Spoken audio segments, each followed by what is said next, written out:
Salutations, mini mathematicians! We are combining our skills of being able to solve a system, meaning simultaneously satisfying equations, or in this case, inequalities, and our skills of graphing linear inequalities. Is the boundary line dashed or solid? Are we shading above or below to find the feasible region? And we're going to be solving systems of linear inequalities. So our purpose is to graph two or more linear inequalities to find the overlapping feasible region that satisfies all the inequalities in the system. We're also going to be able to explain why or why not the point of intersection is a solution. Remember, if we have a dashed boundary line, coordinates on the boundary line do not satisfy. It's kind of like having an open circle in the graphing an inequality on a number line. That number, the boundary number, is not included. However, when we have a solid boundary line, that's like having a filled in circle on the number line, and that coordinates and the boundary number are included. So let's get started.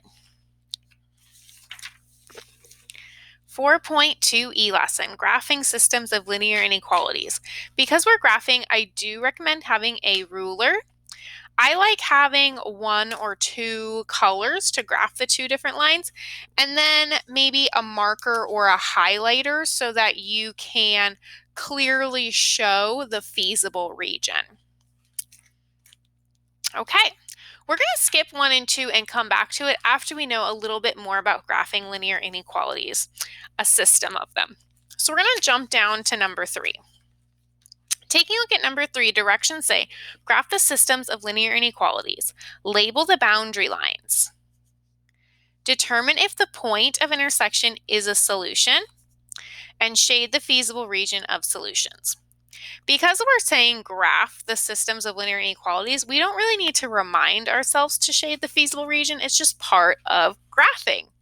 Okay, so I'm going to label these as equation 1 and equation 2. Actually, I'm going to label 2 in a different color. And taking a look, I do want to rewrite these in slope-intercept form, keeping the inequality symbol to see if I need to flip the symbol if I divided or multiplied both sides by negative. So equation 1 turns into y is less than negative x plus 5. I know this is going to be dashed because it is strictly less than squishy L, and it's going to be shaded below. Oops, forgot my shade below because it's less than. So to graph this, I'm going to go to positive 5, then I'm going to go down 1, right 1, up 1, left 1, take my ruler, and remember I want to show that this is dashed and it's hard to see on the coordinate plane sometimes, so I am going to extend my boundary line past the coordinate plane. I'll label that as 1, and I still need to shade, and I'm going to shade below. Remember, we're looking for the overlapping feasible region, so I'm just going to do a few lines because I don't want it to get too messy. I want this to be clear and concise. Equation 2 is already written in slope-intercept form. Yay! So I'm just going to graph the y-intercept at negative 3, and then the slope is positive 1. So in this case, I do want a very accurate graph, so I'm not going to stop at the intersection point because the intersection point may or may not be a solution. We actually have a feasible region, a complete area with many, many, many coordinates. And this is a solid boundary line because it says greater than or equal to, meaning coordinates on the line are solutions. And we're going to shade, this is greater than, where are the y values greater? Above. So taking a look, I could shade everything above, but I want the overlapping. So I know they're going to overlap over here. So this is where either you can see the cross hatching going on, but to make it very clear, I am going to color in where my feasible region is. So we can see coordinates such as -5, 2 will satisfy both of the inequalities. The question left is the point of intersection a solution? The point of intersection here would satisfy both of the inequalities if both the inequalities were solid. Because equation 1 is dashed, we're going to say no. And we'll say the point of intersection, which is 4, 1, does not satisfy x plus y is less than 5. Does not make that inequality true. It does not satisfy. Awesome, good job. And remember, we want to be as specific as possible. So if we can use numbers, that makes a really strong argument. Woo, evidence. Okay, let's see number 4. Let's see how we can do number 4. So number 4, taking a look, I'm going to label the first one equation 1. We're already written in slope-intercept form, so I know where our boundary line is going to be dashed. And we're going to shade. This is less than, so it's below. So I'm going to graph my y-intercept. I'm going to go up 2 and left 1. Double check I'm going to have a negative slope.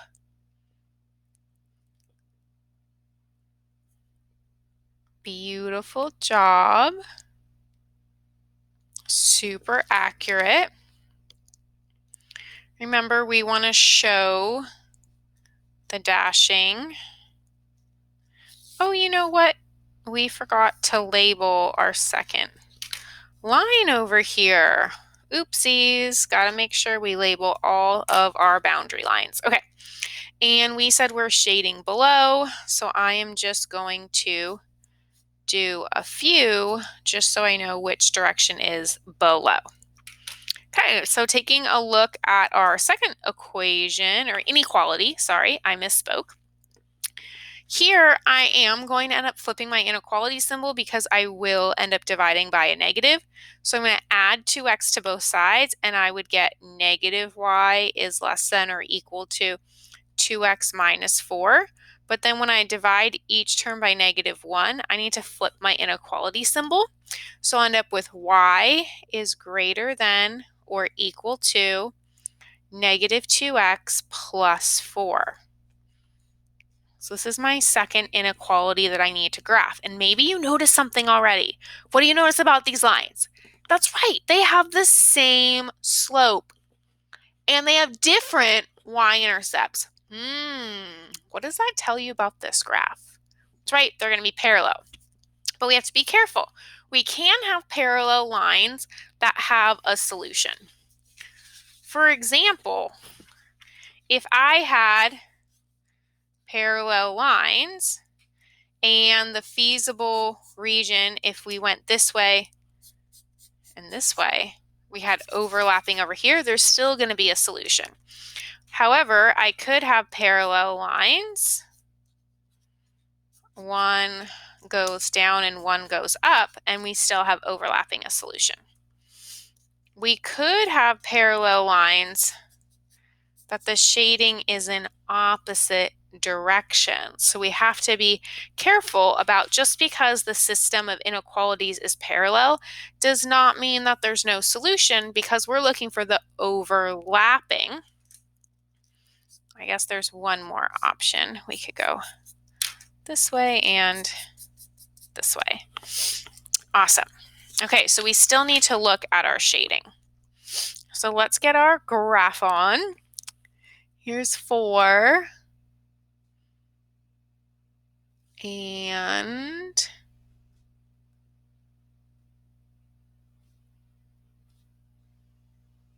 beautiful job. And this is solid because it's or equal to. Label my 2 up here. And this is greater than. So we are shading above. And because of that, I will show my shading a little bit better. And this tells us that there is no solution. So no is the point of intersection a solution? No. No point of intersection. And no overlapping shading. Therefore, and I'm going to use my 3 little dots for therefore because I'm kind of short on space, but I do want to use like appropriate academic vocabulary here. No point of intersection and no overlapping shading. Therefore, no feasible region. No solution. I'm just going to highlight that no solution just so it really stands out here. No solution. Awesome. Okay, so I think now that we've talked a little bit more about graphing systems of inequalities, we can go back to 1 and 2. So I would like you to go ahead and read 1 and 2 and answer those. And we will check back in just a second. So please pause the video, answer 1 and 2 the best of your ability, and we'll check back. Okay, let's see how we did. Number 1, who is correct? Well, Beth is correct. If the inequalities in the system are both solid and the point satisfies both statements and is a solution. If one or both of the inequalities are dashed, then the point of intersection does not satisfy both statements and is not part of the solution set. So we looked at that a little bit on 3 because we wanted to know, is the point of intersection a solution? Not necessarily when systems of inequalities are concerned. So we do have to look at what type of boundary line we are dealing with. The next one says, explain when a system of linear inequalities might have no solution. And this is if both inequalities are dashed and shaded in opposite directions. Because remember, what we could have, another option here, could be, remember, we could have 2 lines graphed on the same line.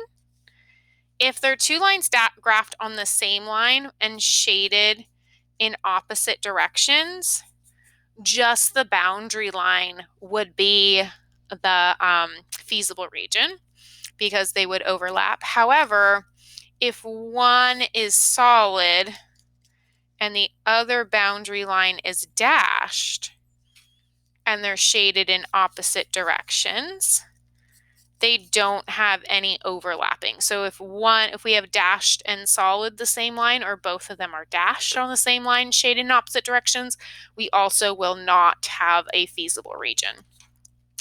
So here is a visual of what this could look like. Parallel boundary lines that are shaded in opposite directions, or if both inequalities are dashed and shaded in the opposite directions, meaning both the boundary lines are the same line.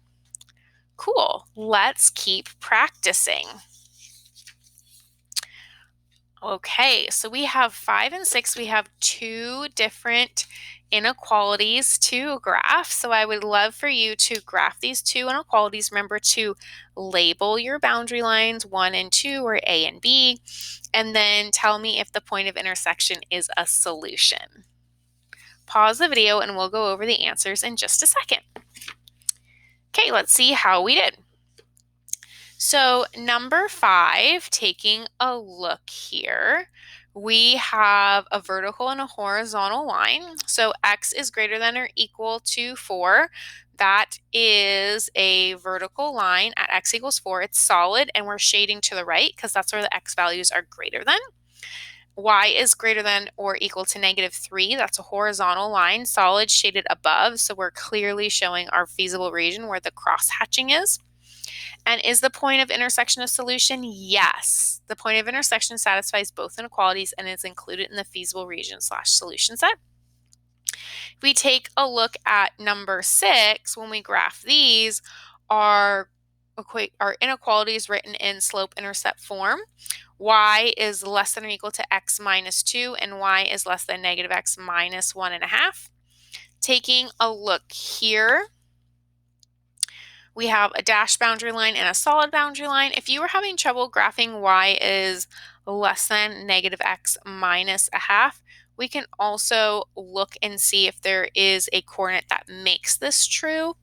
That's an integer, and we can also think about looking for an x-intercept and a y-intercept, and then kind of moving slope amount from there. Looking at 6, it is going to be really tough to find an integer value, so estimating is totally fine on this one. Taking a look, our dashed boundary line, inequality 2, is shaded below. Our solid boundary line, inequality 1, is shaded below, so we have this overlapping feasible region. However, because one of our boundary lines is dashed, the point of intersection is not a solution. It does not belong to our feasible region because it does not lie on both boundary lines simultaneously. Cool. So just like we've been dealing with systems of 3 equations, we're going to look at 3 inequalities here. Remember, when we're dealing with a system of 3 equations, since they have to have a common point of intersection, if we just had equations like this, there would be no solution because there's not one common point of intersection. We'd have to have all 3 lines having a common point of intersection to have a solution. However, when we're dealing with inequalities, we just have to have the boundaries, those cross-hatchings intersect to create a feasible region. So these are pretty fun. So I would love for you to graph these 3 inequalities. I'd like you to label them 1, 2, 3 to be able to graph them. You will need to rewrite them in slope-intercept form. So we're going to graph the system, label the boundary lines. You're going to shade the feasible region of solutions, and then you're going to find the area of the feasible region because it does create a shape. Go ahead and pause the video and finish number 7. Okay, let's go over it. So taking a look at number 7, the first thing we should have noticed is that equation or inequality 1 turns into y is less than 2x plus 5. It's dashed and shaded below. Inequality 2 turns into y is less than negative x minus 1, dashed and shaded above.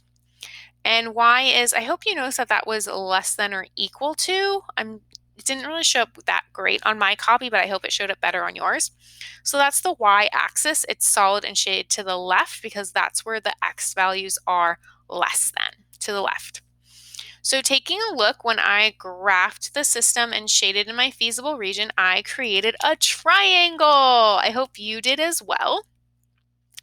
So when we're looking at this triangle, we notice, remember, area of a triangle is base times height divided by 2.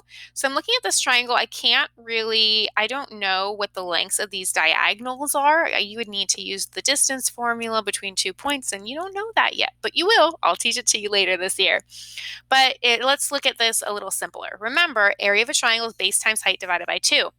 Well, the height of this triangle is 2. It's from the vertex to the base meeting at a 90-degree angle, since this is a scaling triangle. And then the base is 6. So we know the base and the height of this triangle by just looking at the picture, the graph. So here, base times height divided by 2, 6 times 2 divided by 2, 12 divided by 2 is 6. So it's 6 units squared. You can also write it as 6 square units, or 6 and then little units squared for 6 units squared. Make sure you have your units. This is an area. It's 2 dimensions. That's why it's square units. Nice job, mini mathematicians. Way to continue expanding on your skills of graphing linear inequalities and systems of inequalities. Fabulous work. You're doing amazing. Keep it up.